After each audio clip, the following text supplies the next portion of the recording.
Y'all want to sign too, Grimy? Look at these two dudes, Louis and Nipsey Hussle. On the block. Big U's son has been taken out. It's been chaos since the heartbreaking murder of Big U's son, Jabari Henley, on Halloween.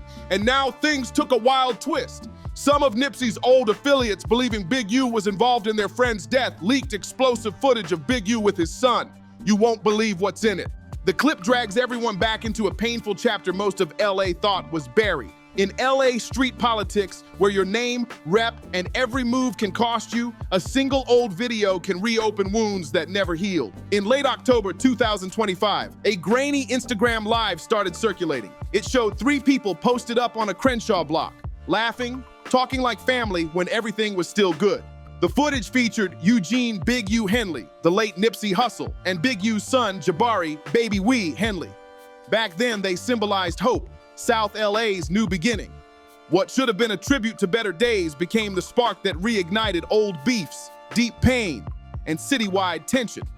The raw, under-a-minute clip shows real conversation on the block before fame. Indictments and funerals tore their world apart. You can hear Big U's voice, full of pride, a father watching his son find his place in the game. Yeah. You still out here?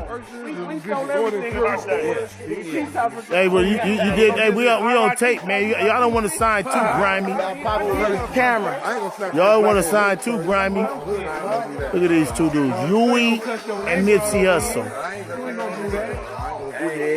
On the block. To understand why this old, harmless-looking footage hit Big U so hard and why it sparked chaos, you need to know who these 3 men were and what they built. Nipsey Hussle, born Ermias Joseph Asghedom on August 15, 1985, wasn't just a rapper. He was a visionary.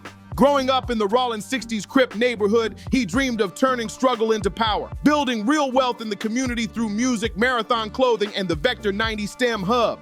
By 2018, Victory Lap had debuted at number 4 on Billboard 200, but his real legacy was ownership and uplifting Crenshaw. Standing beside him was Eugene Big U Henley.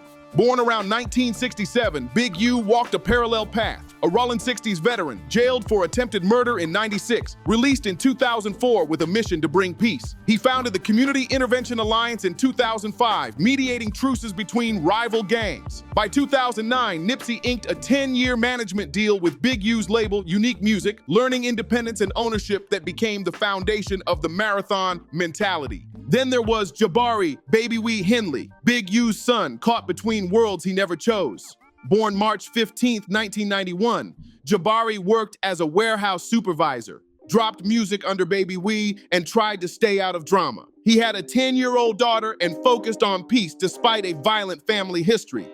By March 2025, Big U was facing federal RICO charges, 43 counts accusing him of running a criminal empire tied to the Rollin 60s, including murder for hire, extortion, human trafficking, and fraud. Locked up without bail, trial set for May 2026, and abandoned by his lawyer, he was already under immense pressure. But the streets weren't focusing on RICO. Rumors about Big U's supposed role in Nipsey's 2019 murder refused to die, even though Eric Holder Jr. had been convicted and sentenced to life for it. Social media gossip and old claims, like one from ex-affiliate Loose Cannon, kept painting Big U as responsible despite zero evidence. Then the footage hit. A grainy Instagram Live showed Big U chilling with Nipsey and Jabari, a moment meant to be harmless, but someone shouted, "Justice for Nip," in the background. That clip was clipped, twisted, and replayed thousands of times, weaponized as proof against him both in the streets and online, reopening old wounds and reigniting a firestorm of speculation that had never truly died. See the clip when he was live? Okay, but and they said justice for Nip? Wait. Yeah, that's, yeah. And what did he do? He started laughing. Justice for Nip.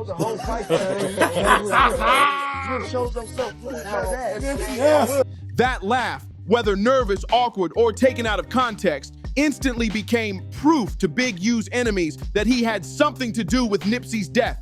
People claimed he was mocking his former protege, and the more he denied it, the guiltier he looked to the streets. Then came Whack 100, Nipsey's ex-manager and one of Big U's loudest critics. In a February 2024 No Jumper interview, he accused Big U of snitching to federal agents during a 2018 RICO probe, claiming that info somehow labeled Nipsey a snitch and made him a target. Charleston White added more fuel, alleging Big U had clashed physically with Nipsey's family over money and control, suggesting the murder was about power and extortion, not snitching. Fact or fiction, each claim darkened the narrative and made Big U's name even more radioactive in the streets. Homie, they killed Nip too. Let's not forget, homie, they killed Nipsey Hussle. Eric Holder was not a lone actor in that. If you go back and follow the details, Nip and Big U got into it. Big U hit Nip Daddy across the head with a bat. His brother had to come out and shoot the gun. When that old Instagram live of Big U, Nipsey, and Jabari resurfaced in late October 2025, it hit every nerve in the hood. Old wounds tore open, emotions spilled out, and the streets buzzed like something bad was about to happen. Nobody predicted how fast it would escalate. Within 72 hours, one of the three men in the video would be gone and the internet would erupt with cold celebrations. Calling it street justice, Halloween night became a nightmare LA won't forget. The hit happened at 11:11 p.m. on October 31st, 2025 at South Figueroa and West 69th Street. Deep in South Central Vermont Slauson territory, where the streets never sleep, Jabari Henley had pulled up to Fig and 69 Smoke Spot, a small family-owned corner store selling Swishers, energy drinks, and lotto tickets. LAPD's gang impact team confirmed the shop wasn't gang affiliated. It was just another business trying to survive in a neighborhood where danger is always present. And I want to talk about, Big U. His son was assassinated last night out there in LA. Absolutely nasty work, man. Again, Big U, his son, Baby Huey, or Big Huey, right? He was assassinated last night on Halloween out there in LA. Eyewitnesses on Halloween night, two leaving the smoke shop and a nearby food truck vendor, all told the same chilling story. A dark sedan, maybe a Toyota Camry or Honda Accord, rolled up slow. Jabari leaned toward the passenger window for a brief conversation. Then chaos erupted. 7 gunshots ripped through the night, coming from a 9mm or .40 caliber semi-automatic. Jabari was hit 4 times, torso, arm, and thigh, stumbling back toward the shop before collapsing in a pool of blood. The sedan sped off, disappearing into South LA's maze of streets. LAFD arrived at 11:14 p.m., finding Jabari barely alive. Paramedics fought desperately, performing CPR and administering epinephrine, but it was too late. By 11:28 p.m., Jabari Baby Wee Henley was pronounced dead. The coroner confirmed multiple gunshot wounds, massive blood loss, and a torn left pulmonary artery. Toxicology showed no alcohol or drugs. This wasn't carelessness. It was a targeted hit. The death was officially ruled a homicide. Meanwhile, miles away, Big U was locked up at the Metropolitan Detention Center on federal RICO charges. Around 1:30 a.m., his cellmate, Loose Cannon, received the news via a contraband phone. Big U froze, tears streaming, fists clenched, whispering, "Not my boy." Not like this, heartbroken, powerless, he could do nothing. Locked behind bars, he couldn't comfort his family, confront the shooters, or protect his other kids. On November 1st, he spent the day in solitary reflection, leaning on chaplains and awaiting a family visit. LAPD announced a $50,000 reward and secured 12 surveillance videos from nearby businesses, including a chevron that might show the sedan and trigger man.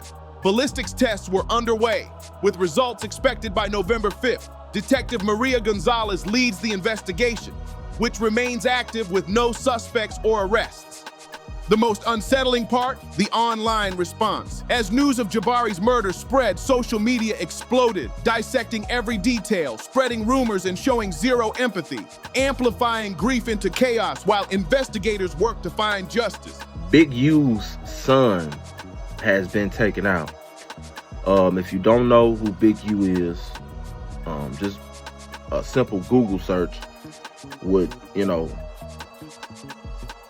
suffice. Big U allegedly had something to do with the killing of Nipsey Hussle. That's never been proven.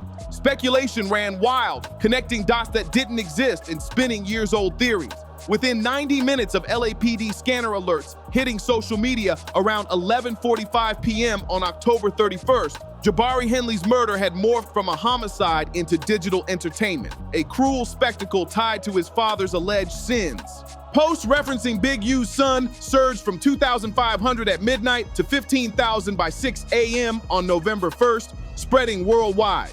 Hashtags like #J, #BigUHenley, and #BabyWe trended, while #CoNipseyKarma hit 4,000 uses in 48 hours. TikTok became ground zero for graphic clips showing paramedics at the scene, footage shot by bystanders chasing viral clicks rather than helping. These videos had 3.2 million views by noon. Even Nipsey fan pages on Instagram cross-posted clips, mixing genuine mourning with celebrations of Jabari's death, as if a 34-year-old warehouse worker's murder balanced the scales for Nipsey's. The online mob judged him without knowing him, fueled by conspiracy theories and bloodline bias. By 12:07 a.m., a post claimed, "Retaliation for Big U's alleged Nipsey setup. Street war never ends," going viral with thousands of likes and shares.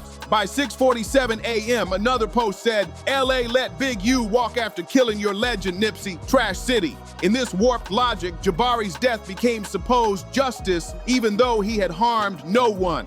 Analysis of 8,000 posts from November 1st to 2nd showed 62% tied Jabari's death to Nipsey, 28% offered neutral condolences, and only 10% condemned the cruelty. One post stood out, "Don't care about Big U, but his son didn't deserve this." Rare voices of compassion were drowned out by those treating tragedy as spectacle. Even beyond the Nipsey conspiracy, commentary reflected LA's dangerous gang dynamics, showing how being born into certain families in South LA can make someone a target, regardless of innocence. You know what I mean? This is up. I'm gonna be honest, bro, because even though, you know what I mean, his son claimed Crip, you know what I'm saying? That's what you seen him with Nip in the little reel, and you know that's what he claimed. I don't think he was like probably actively out here to people. You know what I'm saying? He was kind of born into it. You know what I mean? Because it's like your dad is Big U. The analysis kept highlighting the tragic reality of a young man trapped in an impossible situation. Born into a world he never chose, carrying a name that made him a target, no matter how he lived his life or the choices he made. They say he was going to a smoke shop. I don't know why he was going to a smoke shop over there, but you know what I mean? That kind of sealed the deal for him, you know what I mean? Condolences to him, condolences to the family. You know, Big U, he going through his thing, and he fighting a whole different battle, so I know he in there mourning right now, and it's just no parent wants to hear that their child, anything happened to their child. I don't care what, even if the child was doing bad or not. You know what I'm saying? Social media tried to respond, but by the time any action was taken, the damage had already spread. On November 1st, Twitter/X suspended 15 accounts for doxing, posting Jabari's home, workplace, and even info about his daughter. TikTok demonetized 200 videos showing the shooting, but the clip still circulated. Instagram flagged 50 reels under hate speech, but posts celebrating murder had already gone viral. Meanwhile, Big U sat in a detention cell, learning not only had he lost his son, but the internet was treating it as justice served. Even Nipsey's affiliates tried to calm the chaos. Black Sam, Nipsey's brother and estate executor, posted, "Pain multiplies pain. Honor Nip with peace, not this."